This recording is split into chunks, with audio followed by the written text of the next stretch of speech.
Welcome back to the channel. My name is a-bomb. Welcome back to Football Manager 2021 and Eastern Resurgence 2 with STEAUA Bucharest. Today we start season 10. It's our 10th season with the club.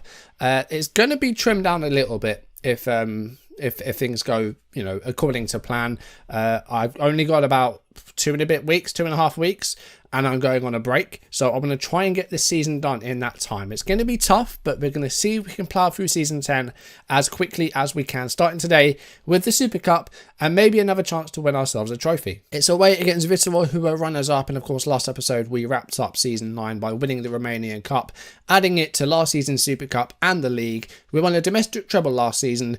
Of course, we're going to try and win everything again this year, but this year we need to really make a push in Europe, I think. I want to see if we can get a bit further in Europe, maybe win ourselves a Europa Conference League, or maybe get a good showing in the Europa League, maybe even the Champions League. Who knows? I want to see some good things from Europe this season. And as always, if you're enjoying the series, drop a like down below and leave comments. They're the best ways to support the channel. And if you haven't done so already, or if you're new there, do subscribe and turn on notifications. So later on we will play the Super Cup and see if we can add another trophy to our cabinet, but the main portion today I think is going to be transfers. Got a few bits to talk about, so let's see what happened there. So looking at the released players, we have released Usman Barong. He's just turned 30 in the past month or so, past couple of weeks. The Gambian, has got a number of caps for Gambia whilst playing for us for the past 6 or 7 seasons, and I thought his time had sort of come. He's been good. He's got 13 goals in those appearances, 164 appearances for us. He's been pretty good. He's been solid, but I think it's time for some new blood in the midfield now. And another player that's going to be leaving after, years of servitude is Taufik Ismail. The Nigerian who we got from Norway has also left on a free transfer. He's a free agent currently. 79 goals in 142 appearances.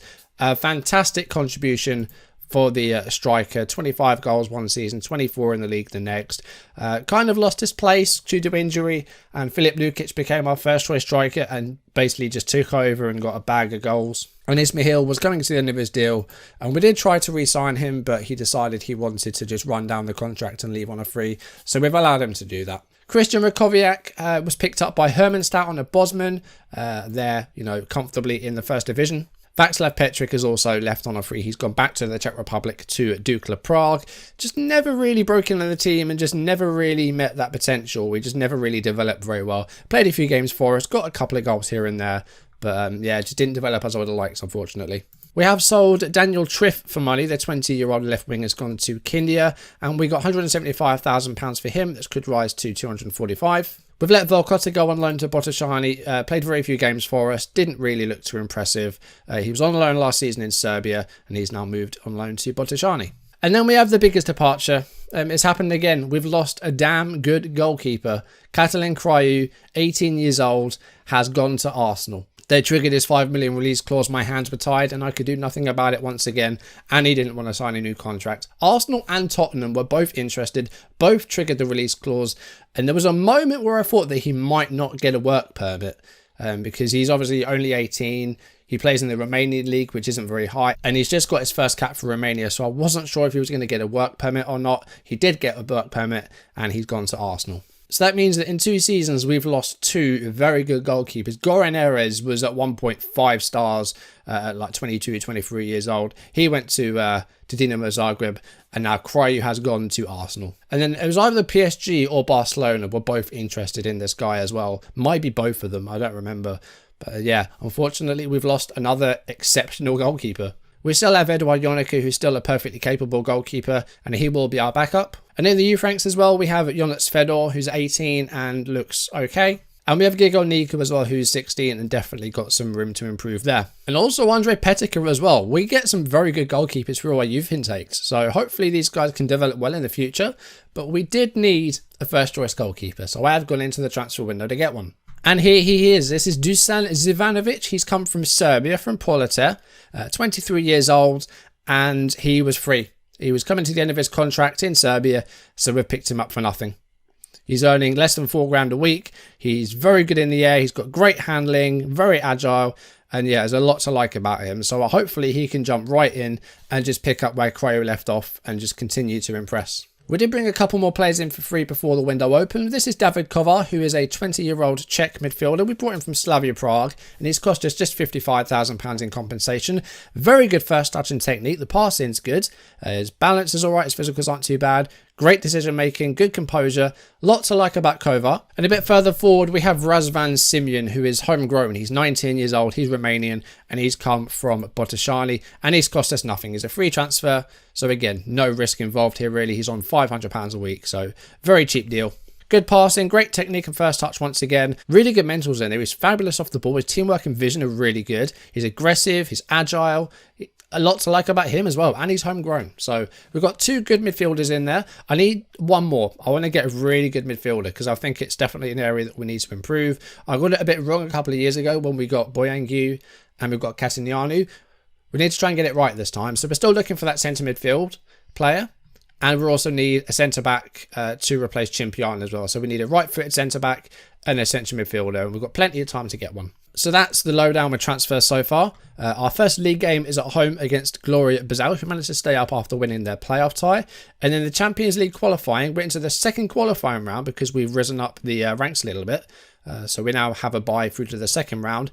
And we're going to take on either Zalgiris of Lithuania or Sarajevo, who we have faced before in European qualifying. So the hope is that we can get through this qualifying round, get through to the third round, and then that will guarantee us a group stage of some sort once again. But I'm not going to focus too much on qualifying for Europe on camera. And if we end up in the Europa Conference League groups again, then again, I won't focus too much on that. We're going to try and jump ahead as far as we can. Were we to make it into the group stage of the Europa League or even the Champions League, I would like to give it a bit more focus because we're going to be against some much better sides. So yeah, we'll definitely focus a bit more on them if we are in them. But yeah, the hope is that we can get through this season a bit quicker because season 9 took 14 videos. That's too many. So that's everything that's happened so far, really. We've still got plenty of money in the transfer window. You know, we've got 5 million for Cryu. Andre Basiste signed a new deal, thankfully. He was bid on by 2 French sides. I think it was Lille and Rennes. And they triggered his release clause, but thankfully Basiste agreed to sign a new contract. So he is now on $12.5 a week, which is far and away our most expensive player, but he has signed a 5-year deal, so that's good at least. Injury-wise, the only absentee at the moment is Costanza. He tore his thigh, so he's going to be out for a couple of months. So he's going to be missing for a little bit. And Basiste is in need of a rest as well. He's just not really managed to recover after his injury at the end of last season. So yeah, the hope is that he'll be okay. Of course, we did also have Ruben Aranza last season on loan. He's gone back to Villarreal. We could get him again, but I feel like I can get a better defender than him. He's good last season. I feel like we can get a better defender though, and we are bidding for one at the moment, but we need to try and get a transfer fee sorted out. And you might also notice a couple of tweaks to the system as well. So Gabriel Toma, who was previously an advanced playmaker, is now playing as an attacking midfielder. So that will hopefully see him get a few more goals. Toma got 5 goals last season. Cosmin Din did get double figures, and as an advanced playmaker, they're not really expected to get goals. So if we play him as an advanced midfielder or even a shadow striker, I'm hoping we can see some more goals from the likes of Din and Toma. And that gives us the ability to maybe chop and change midfield a bit. I think Martina would keep as the Mezzala because he was really good last season. But Nedalea, who was previously a DLP, we could move him to become maybe just a normal central midfielder. And then maybe we can keep Toma as an advanced playmaker. Because I don't think we need 2 playmakers in the side because they're not going to be looking for goals. They're looking to create chances and not convert them. So I think today we'll stick with Nedalea as the DLP. We'll have Toma as an attacking midfielder rather than an advanced playmaker and see how that changes things, hopefully for the good. Okay, I think I have our legal side out now. I do. Okay, I didn't have enough homegrown players in there. So this is the team that's going to play in this Super Cup. With no Cryo, I think it's going to be harder to meet the rules because one of our homegrown players, we have to have 2 in the starting 11 at all times. One of those was the goalkeeper, so we only had to have 1 outfield. And now that our homegrown goalkeeper is gone, it's going to make it a bit tougher to meet those rules, I think. But hopefully we'll be okay. Okay, we are underway. It's our 3rd straight Super Cup in a row. Let's see if we can win it. It's actually our 4th in a row, but the first one, I think we lost. So this will be our 3rd victory in the Super Cup if we can win this match. But we need to win it first of all. Let's see if we can do that. But it is Vitorol on the ball here with Stepanek. Here's Nitsa to Contescu. And Popovici, who we did have a look at previously, but he is very expensive, and that's going to be a penalty for Vitorol. Jon committing the foul, and a chance for Vitorol to take an early lead here. We've only played 6 minutes. This wouldn't be a good start for us. Let's see what happens with the penalty. It's Anderson, And, well, Zivanovic went the right way, but didn't get to it. Magnus Kofod scores. I've knocked the microphone because I'm professional. And we are 1-0 up inside 6.5 minutes. Not a great start at all. We have a corner here, though. 27 minutes coming up on the clock. Headed away by Demidov. And here's Andre Basiste to Zubale. Here's Negoescu to Nedalea. Zubale. Chance here for us to try and equalise. Nedalea to Kosmindin. Martina. We know we can hit them from distance. Goes back to Nedalea. Good passing play here. Good possession. Need to try and get some forward progress, though. Zubale. It's a nice ball for Negoescu. Can he send through Lukic? Oh, he has a shot, but it's a good block by TriStar. And we're going to get a throw in a good position. Nice bit of football there. Just didn't amount to a goal, unfortunately. Din takes the ball off of Maslov with ease. Sends through Lukic. And there's the equalising goal. 36th minute of the match. Lukic opens his account. And Din gets the assist. Can Lukic beat his goal tally from the season before last? He was out for a little while with injury last season. Had that not happened, he would absolutely have beaten his goal tally. He got 41 last season. He got 47 the year before. If he can stay fit, I back him to break 50. But with Nigar breathing down his neck, there's going to be some competition for that striker role. Here's Kosmindin. And ball up for Negoescu. And that's going to be a penalty for us. And a chance to take the lead with 39 minutes played. We've won the penalty. Kosmindin's going to take it to hopefully open his account for the season. He got 10 last season. Can he have a better one this time round? The penalty is straight down the middle. And it gives us a lead. 39 minutes. We are 2-1 up. Bit of a slow start, but we've grown into the game. And we now lead for the first time. And we've come from behind to now lead at half time. Can we keep it up? Early highlight in the second half. Vitorol with a throw in a good position. It's fallen to Anderson. And it's Contescu just wide. I think the keeper had it covered though. Zubale does well to win the header. And the ball given away again. Here's Negoescu. And it's Lukic. He's managed to hold on to the ball and scores. And it's 3-1 now. 58.5 minutes gone. Lukic got a bit lucky there. Got the ball back. And he didn't miss the second time round. There's just a terrible ball by Demidov. A really bad touch. It sent Negoescu through. He laid off Lukic. First shot was blocked. It came back to him. And he fired past the goalkeeper to give us a 3-1 lead. Okay, but just past that hour, I'm going to take off Toma, who's had a bit of a quiet game. Sergeant Goran's going to come on the left-hand side. Pavelka, not really fit to play today. I'm also going to take off Nedalea.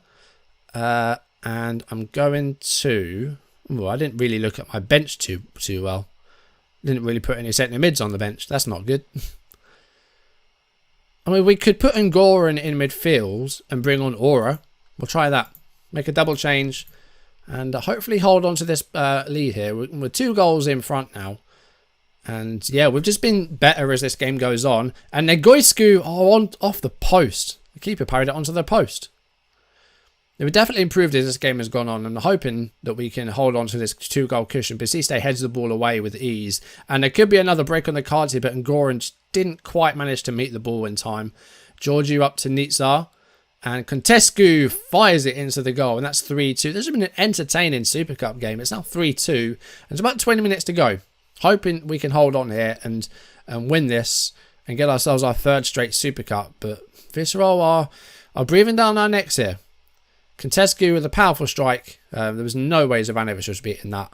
Nizar. Great tackle by Sergeant Goran. And here's Zubale. Goes back to Goran. Here's Negoescu. Been probably our best player on the pitch here. And Aura's on from the bench and he's managed to score a 4-4, 72 minutes played. And it's Aura gets his first goal of the season. It's the first game. Everyone's getting their first goals of the season. But a nice finish by Anis Aura. Negoescu's been really controlling stuff today. He's been impressive, as always. And that's a great ball for Anis Aura. Great control and a lovely strike with the right foot as well. Aura's done well there. And we now lead 4-2. It's going to have to be Petre that comes on. He could play as a centre forward. So just for a little while, we'll play a 4-2-4. We'll just stick Petre as a false 9 for just a few minutes and hope that we can hold on and win this 4-2. And we have done that. It's 4-2 at full time. And we have ourselves a 3rd straight Super Cup and another trophy. That's 3 trophies we've won recently. We won the League and the Cup at the end of the last season. And at the start of this season, we've now won the Super Cup. So, yeah, it's another trophy. That's our 3rd Super Cup. And, yeah, just going really, really well at the moment. Manalake, his arms must be getting sore from how many trophies he's been lifting recently. There's another one. It's ended 4-2, and we have ourselves another Super Cup. Bit of a slow start to the game, but we grew into it. No real poor performance out there. Timer was a bit quiet, but yeah, good performance in the end and a good turnaround after a bit of a bad start. So I think the plan now is I'm going to try and get through as many games as I can, just to see how far we can get. Because as I said, I want to try and trim this season down a little bit and try and get through it a bit quicker. One, because it's taken too long to get through a season, and two, because I want to try and get a full season done before I go on a break. So hopefully we can do that, and we're going to jump ahead as far as we can off camera and see where we end up, because I've got no idea. I've got no idea how Europe's going to go. We've got our first qualifying matches either side of August. I don't know who we're going to face there. We could be going to Lithuania. We could be going to Bosnia. So yeah, I'm going to see how far I can get off camera. I'll try and get as far as I can. But hopefully you can get another Europa League group stage. We've been in it before but didn't quite get through. So the aim this season is to either win the Europa Conference League or get through to the Europa League knockouts. That's what I want to try and do this season. Going to be tough, but we're going to give it our best shot. I want to win something in Europe this series. If we don't end up winning anything European-wise, then I ain't going to be a happy bunny. But anyway, that's going to do it for today's video. Thank you for watching. If you enjoyed it, drop a like down below and leave comments. And if you haven't done so already, or if you're new, then do subscribe and turn on notifications. And next time, I've got no idea what we're going to be doing.